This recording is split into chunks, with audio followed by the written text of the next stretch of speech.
What up, guys? Welcome back to the garage, man. Of course, got to start the day off with same thing I almost start every day off with: moving all Braven's damn cars. Yeah, here we go.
Of course, I'd spend the last 45 minutes moving cars around just to get to mine, only for Khaki's battery to be freaking dead. But that's all good, bro, because it actually reminded me, and this is perfect timing. I've had this battery jump starter sitting inside of my kitchen now for the past week. To be honest with you, I don't remember these guys getting a hold of me, but this thing showed up at my doorstep. I'd imagine I probably have an email from them somewhere, but I don't know. What better time to try out a damn jump starter than whenever my freaking battery is dead, right? Hopefully this thing is charged.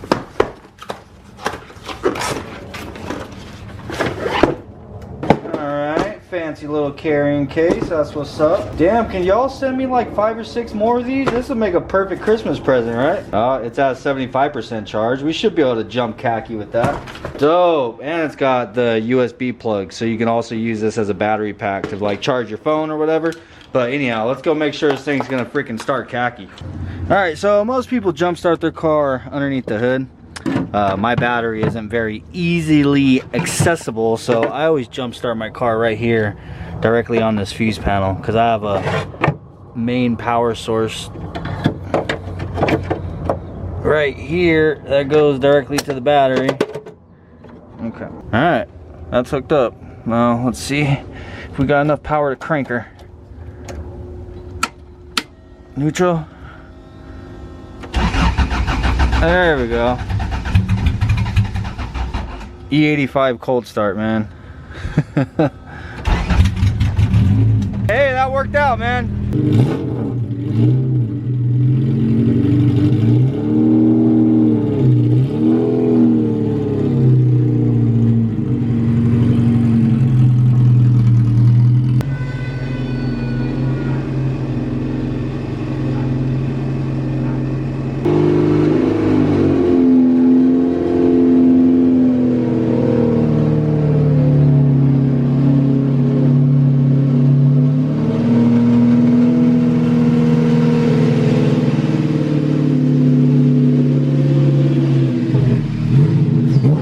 Surprise! Yeah, we're definitely not painting just doors, fenders, and bumpers on Khaki. This has actually been the plan the entire time. I'm actually going to be respraying the whole entire car, because I want to freshen the whole thing up, dude. You guys should have already known my OCD was not going to allow me to not spray the car. Well, we're not going to paint the whole entire thing. Not gonna do anything on the interior. The interior is fine, you know what I'm saying? Like, it could use a respray, but to be honest with you, I'm not worried about the little bit of scuffs and scratches and stuff on the floor. This is a race car, bro. Like, and yes, it's a race car. Get offended by that all you want. Some people take that word way too serious. Yeah, I'm not worried about actually touching up the inside. I just want to get the outside looking good. I'm gonna spray the door jambs, and I'm spraying the rear quarter and everything. Now, what I'm not gonna do is spray the roof. I'm actually going to mask off right here in the pinch frame, gutter, whatever it is you want to call this. I'm gonna mask this from here to there, because the roof is fine, dude. It's got a lot of water spots and stuff on it right now, but for the most part, I'm gonna mask the roof, windshield, the entire front end of the car, because we're also not gonna do the engine bay right now. I need to do it in the future whenever I pull the engine, but right now what I'm wanting to do is the entire door jamb and this pillar and the rear quarter, and that's it. That on both sides. But before I get started on actually prepping Khaki for paint, I want to get a little bit further on this bumper. I mentioned you guys in the last video on Khaki that I wanted to try sandblasting this. And yes, I'm gonna sandblast it. I don't know, there was somebody in the comments on that last one saying that I was talking crazy shit. I'd imagine you're probably a painter, bro. And no hard feelings, I'm not talking crap to you. But yeah, man, using the torch most certainly did smoothen it out. This side, I used the torch on. No, it didn't get it like smooth. You know what I'm saying? It's still rough. But what it did do was get rid of all the like, what feels like hair, bro. I don't know how else to explain it. Like fuzz. You guys know how like a peach is fuzzy? Like that's what it feels like, dude. And it melted off all those little hairs. So in which did make it a little bit smoother. So, and yes, I am also going to use the sandblaster. The thing is I have common sense, bro. I know not to just like sit on a spot and like make it look like god dang wood grain or something. I'm just gonna gently hit inside of these cracks and get the little bits of paint that I can't get. And no, I don't want to use a Dremel. I also saw that comment, somebody saying get me a Dremel. A Dremel wouldn't help because a Dremel would be an aggressive abrasive focused on a very small area, in which then you would do the same thing that I'd be doing with my sander and making dips and stuff in the plastic. So I think you're overestimating the power of my sandblaster, bro. My sandblaster is pretty damn weak, so it ain't gonna do nothing to that bumper, especially if I'm not like trying to go hard and focus on one area. You have to kind of like keep it moving, you know what I'm saying? But anyhow, that's what we're gonna do right now, because I'm interested to see how well it's gonna work. For all I know, it might not work at all, because like I said, my sandblaster is kind of on the weak side, bro. Alrighty then, well, you see, I don't know why I was thinking that my sandblaster had a door on both sides, but my sandblaster doesn't have a door on both sides. The one that I used to use at my old shop when I worked at the sign company, it had a door that opened up on both sides. So this side would open up as well as this side. So in my head, I was kind of thinking like I would be able to put the bumper in and spray on one side and then like stick it out both sides, you know what I'm saying, to be able to get to the middle. So I don't know, it's gonna be a little bit more difficult than what I was expecting. We'll just have to take it out and turn it around, and yeah. Oh, Jesus Christ. Alright, that sucks.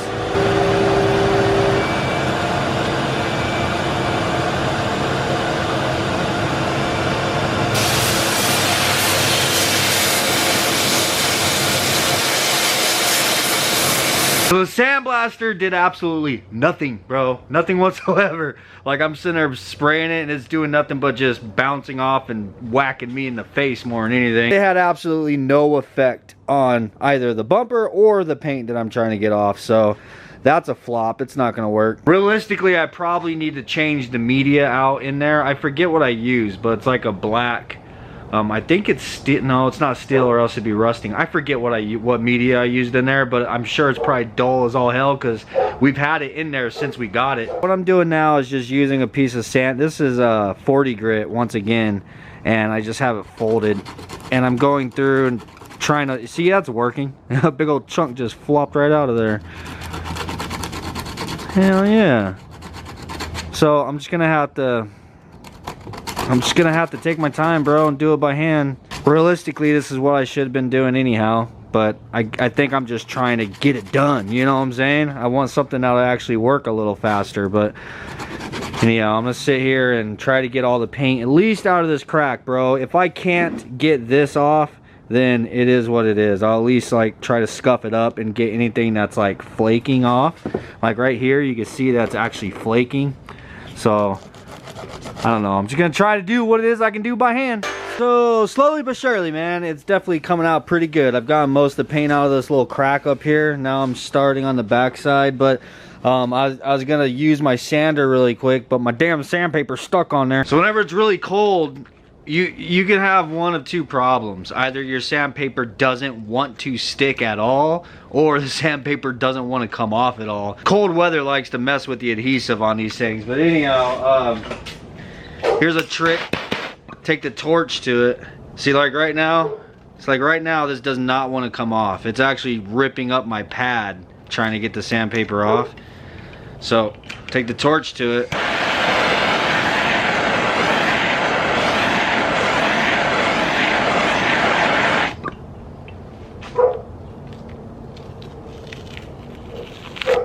Just like that, comes right off. And yes, I need a new pad.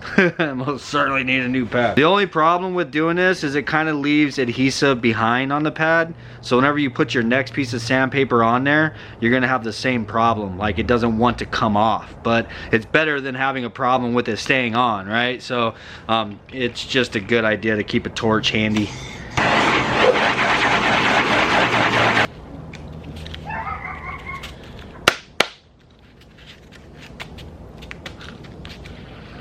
Very nice.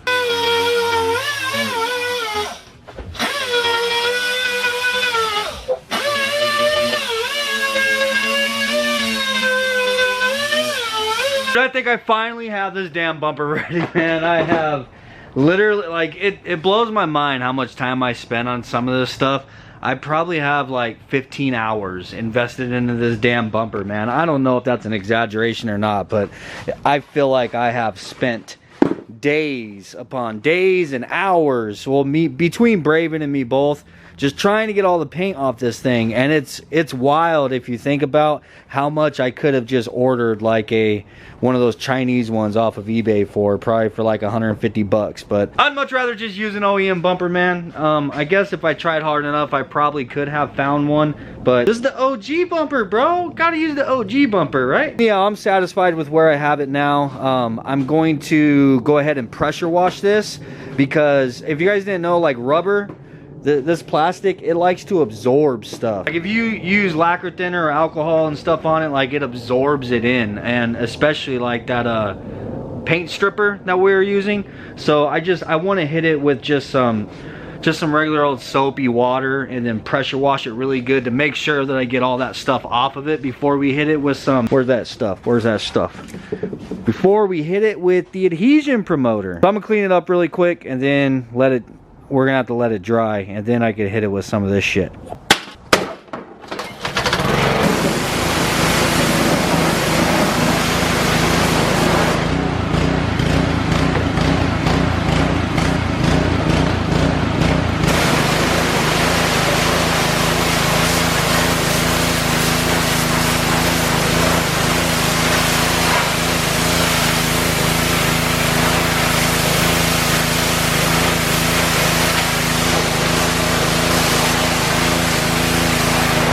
Now coming back out here to work on Khaki, there are still a few things that we need to get pulled off of the car. I want to remove the rear hatch. Obviously the rubber seal on the inside, we gotta take these pins off because I'm gonna be doing something different with that. I gotta pull this MPC hardware out that is holding, these are, if you're wondering, is holding the little custom bracket that we made in there.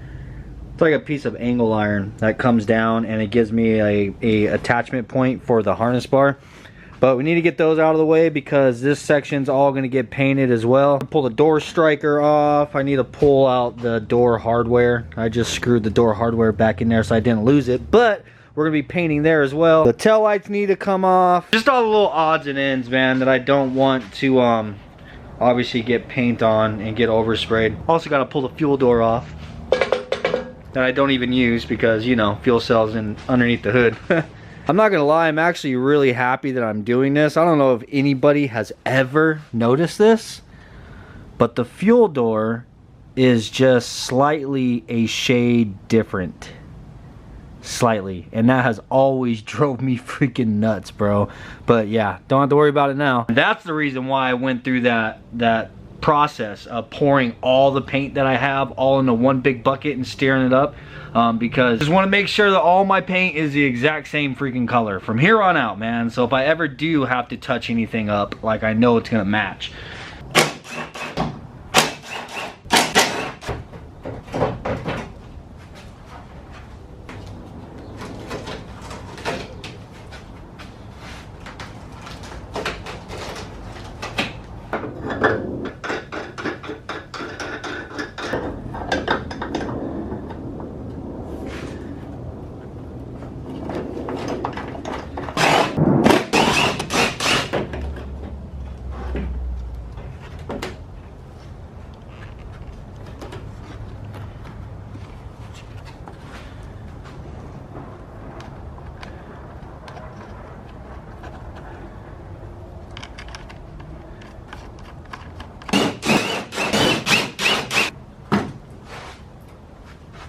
I am making damn sure that I put all this hardware back on everything, because I already know me, bro. I'll lose the hell out of this shit. Put these rear hatch bolts back on. Back onto the hinges. Look at me with my fancy little hardware on my hatch hinges, bro. What you know about that? I also painted all the hinges on Khaki black. Like my door hinges are all black. I don't know. To me it was like a little extra detail, you know, instead of just color matching it. I need to take all this stuff into the garage, find a safe place for it to sit while we are working on the car. I think that's everything off the back. I need to take this piece off as well. May as well. So I gotta get that piece off, and then these bolts. Oh, the door striker and the door hardware, which it's already off on this side. Great, probably lost it.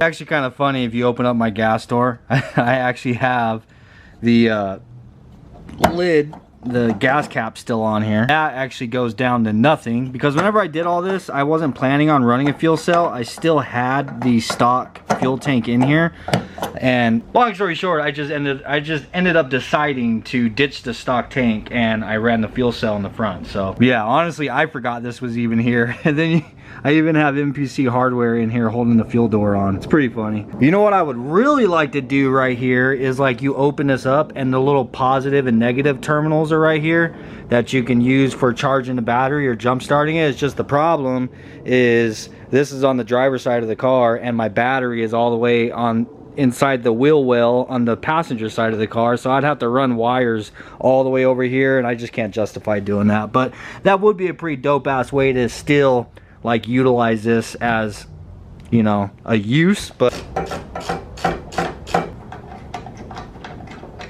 now I gotta get my comp clutch sticker off, hopefully without too much residue being left behind. I mean, I guess it doesn't matter because we're gonna be sanding it anyway. Definitely gonna have to get new stickers, but this time I'm probably gonna put them on the windows rather than down here on the paint. Oh shoot, look at that, boy.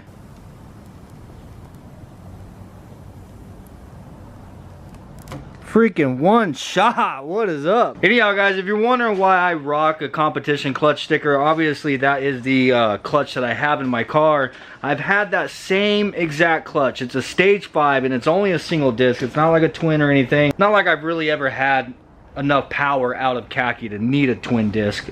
I think the most that this car has gone up to was just over 300 on a 100 shot of nitrous. But you guys already know I've done so much street driving, street racing. We've taken this thing to the track quite a few times. Like, I've done a lot of burnouts, a lot of really ignorant ass shit, bro. Like, when I first started going out, like, just to get this car to actually do a burnout, I would have to go in reverse, slam it in the first and pop that damn clutch to get the front tires spinning just to warm them up. We didn't have any water, you know, to make a puddle or anything. But I don't know, I've put a lot of abuse on this clutch, man. It has been in there now for probably, I don't know, 4 years, and I have had 0 issues. And it feels just as strong now as it did when I first put it in 4 years ago. But yeah, that's the reason why I rock a competition clutch, because, dude, to me, there's no competition. Comp Clutch has been doing this for many years before all those other companies have even become a thing. So I will continue rocking their clutches on all my cars, and I'm hoping to get one for Gotham. So we'll be taking their sticker off for now, because obviously I have to paint the car, but it will most certainly be going back on here. Boom, boom. All right, so I've got everything off of this thing that I need to get off for now. Now what I'm gonna do is go over it with some alcohol. Got a clean rag and some alcohol. I'm basically just gonna wipe the whole thing down really quick, because we're gonna be sanding it here soon, and I wanna make sure that everything is good and clean, and I'm not gonna be like embedding oils into the paint by sanding it dirty. Just so you know, last night I pressure washed the absolute shit out of this car so that it would sit overnight, and then it would be dry, and it would be, for the most part, clean, other than like in behind all the stuff that we had to remove. Yeah, I was kind of prepared a little bit. So now But yeah, now I'm just gonna go over and wipe everything down, and especially like inside of here, I want to wipe down, make sure there's no dust or anything in here, because we're gonna be masking off the inside of the car, and I want to make sure that my tape is gonna stick, bro. I don't want to be sitting there spraying and all of a sudden my freaking plastic comes off, getting overspray all over my carbon fiber seats and shit.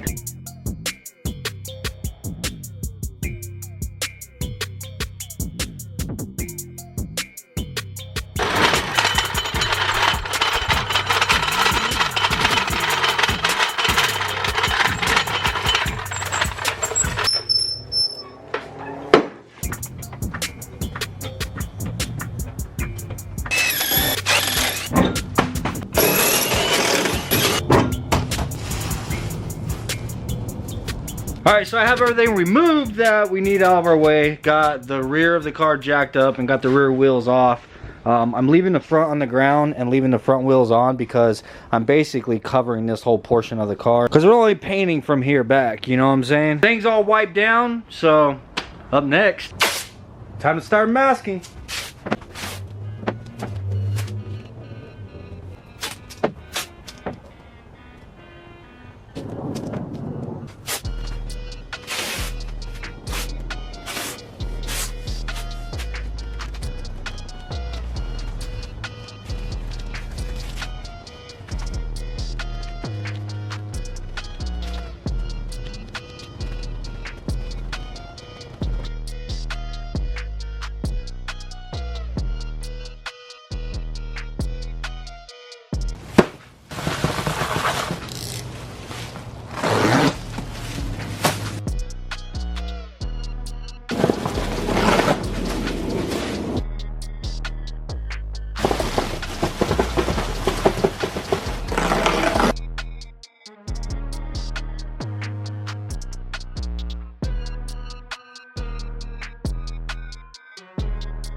Alright, it's the next day. We went out last night, so I feel like I'm having like an allergy attack this morning. I have like a sore throat, and yes, sore throats are related to allergy attacks. I looked it up, alright? I'm a Google MD guy, I don't know. But my nose is all like clogged up and runny, and my throat is freaking killing me right now. So I know most certainly I'm gonna be going to get some pho later on, because pho is freaking amazing whenever you like aren't feeling well or have like allergies. But anyhow, we have the car all masked off, so everything is basically covered. I just had to drill out my little antenna cover. I had that riveted on, so I drilled out the rivets on that. Other than that, I need to mask off this gas door. I'm gonna pop this out and mask that off. But it's time to start sanding, bro. Khaki doesn't need any body work. The only body work that was needed was obviously that door from the tire blowout. But as far as the body, there's like this spot right here. This is from that little like aluminum side molding piece that I made, was like digging into the paint. And then like there's some spots around where the Lexan, especially this side, like right here, that spot, and then there's like some cuts in the paint from the Lexan sitting against this and just vibrating for however many years I had the Lexan on here. It kind of started chewing at the paint and cutting into the paint, so I need to make sure to get that sanded and feathered out. Another thing is right here in the door jambs is like this spot right here, and then the passenger side's a lot worse. Come over to the passenger side, there's like a bunch of chips and stuff right here. Now I never noticed this happening before we made that trip all the way to Tennessee, but when we made that trip to Tennessee, every time that we had stopped somewhere and I'd open up a door, there was a bunch of like pebbles right here, like from the road. So I think that my tires were like throwing pebbles like making it through the fenders and through, obviously my doors are cut, you know, and just, I don't know, somehow making it to right here. It is really strange because that never happened until we made that long trip. So I'd imagine it's just because of how many hours that we were on the road actually driving. But anyhow, other than that, dude, I just need to get the car scuffed up really well. I try to cover my suspension the best that I can.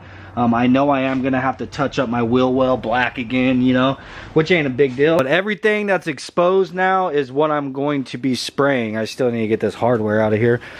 So from this section, this pillar all the way across, this whole window frame right here, the door jamb, the rear quarter panels, this rear door jamb, like this portion of it, and right here where I masked it off is actually a joint where the two metals actually overlap. So butting up against there isn't going to really stand out all that much. Plus it's inside of the door, or the jamb for the rear hatch. And the whole reason why I'm not spraying the roof is because the roof like isn't bad, bro. Whenever I get the car all done, I'm obviously gonna go over and wax the whole entire thing to get everything back to a nice shine. But the roof is like in perfect condition, and I really don't want to drill out all those damn rivets on my sunroof plug that I have up here, the little sunroof delete. I don't want to go through and drill out all those rivets, and I have that thing siliconed on the inside and everything like really well. Like it was just gonna open up a whole nother mess that I just don't want to get into right now. Another thing that does, I think, is makes this seem like just a lot less work, you know. I just have this spot right here that I have to paint, all these little skinny portions, and then the quarter panel. You know what I'm saying? Like it's really not a lot, man. And then this area right here is really not seen, but I'm gonna go ahead and spray it anyhow. And then you have the same thing on this side. So it kind of separates the car. Makes the job seem like it's a lot less work. You know what I mean? Like it's actually two separate parts. Like I'm gonna spray this side, I'm gonna spray this side. I don't know. Oh, in my mind that makes sense. But anyhow, guys, I'm just gonna go ahead and get to work on sanding this thing. I'm gonna be pretty much just using 320. I don't need to sand it with a really aggressive paper. To be honest with you, 320 is like all that I have right now. Yeah, man, here we go. Game on. Oh my God, that actually really does hurt a little bit.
Alright guys, well, Khaki is ready for, well, I'm gonna hit a couple spots with some primer anywhere where I got down to bare metal when I was sanding.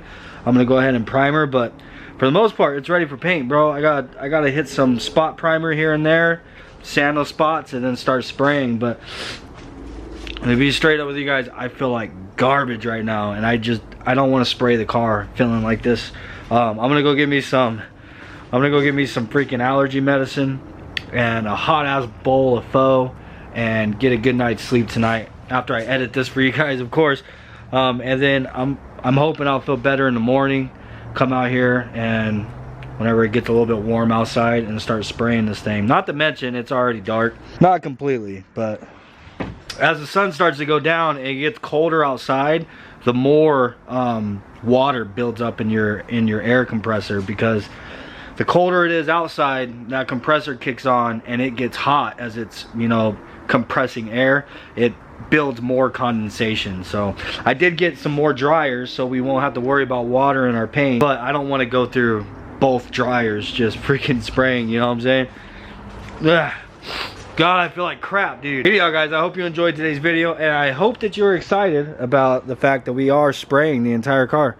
I will get started on it tomorrow. Like I said, everything is basically ready, man. I want to be 100 whenever I go to start spraying this thing. I don't want to make mistakes. Got everything masked off. I actually straightened out my pinch frame in some areas that was kind of bent. It's been like that since I got the car, but and I have it masked and taped down to the ground so no overspray goes under and gets all over my engine and shit. So hell yeah. Anyhow guys, I'm gonna end it here. Peace out, and I'll see you tomorrow, man.